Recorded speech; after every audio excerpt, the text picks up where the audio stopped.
Nos encontramos una mañana más en el programa Educación Hoy, esta vez con la licenciada Eddie Ortiz, quien es licenciada en Educación con una especialización en Educación Sexual Preventiva.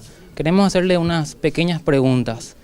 Licenciada, ¿por qué es tan importante en estos tiempos la educación sexual preventiva?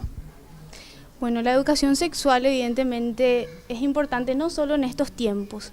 Se viene arrastrando un tabú en cuanto a ese tema en las familias, en las escuelas, en los centros comunitarios religiosos y generalmente intentan tapar, ¿verdad?, una realidad de la educación sexual es muy necesaria, no solo para los jóvenes, sino también para los adultos. Para los jóvenes porque generalmente inician una vida sexual ya desde temprana edad y los padres que muchas veces intentan tapar esa realidad o ignorar por miedo, por vergüenza, se ven en una realidad distinta a la hora de encarar ese tema a sus hijos. Tienen vergüenza de hablarles de sexo, de métodos anticonceptivos y al final aparecen las enfermedades venéreas, aparecen los embarazos no deseados y es una realidad muy triste que el Estado tiene que absorber. Ahora, si esta urgencia no es atendida, ¿qué pasa con los jóvenes especialmente?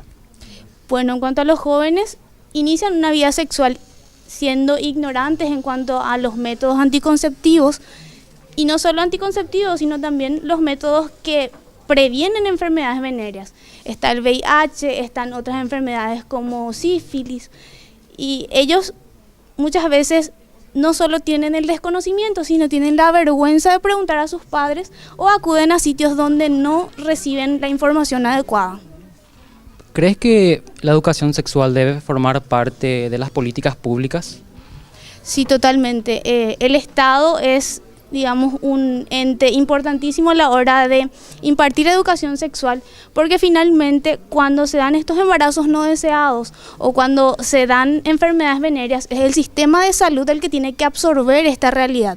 Entonces es importante que se empiece instruyendo a los jóvenes en los colegios, en las escuelas, y esto hay que aclarar que esto no significa que se promueva la promiscuidad de los jóvenes, sino más bien es para prevenir que ellos tengan embarazos no deseados o que tengan enfermedades que finalmente pueden arrastrar a una situación mucho más grave. ¿Crees que el Estado puede hacer algo más que políticas públicas con la educación sexual? Y lo principal es hacer políticas públicas, es lo fundamental. Tienen que empezar con eso, tienen que involucrarse mucho más, y no solo el Estado, sino también la iglesia, la familia, es decir, es un trabajo en conjunto entre todos esos entes para que finalmente se tenga una educación sexual y reproductiva que sí es necesaria en nuestro país. En el caso de los padres, ¿qué deben o qué pueden hacer?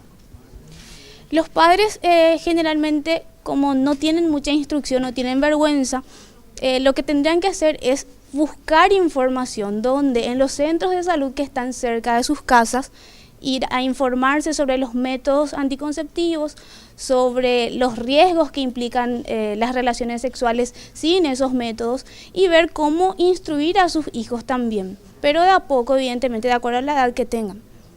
Después de la pausa, la licenciada va a estar explicándonos mejor acerca de cómo tocar este tema desde la perspectiva de los jóvenes. Volvemos en unos minutos.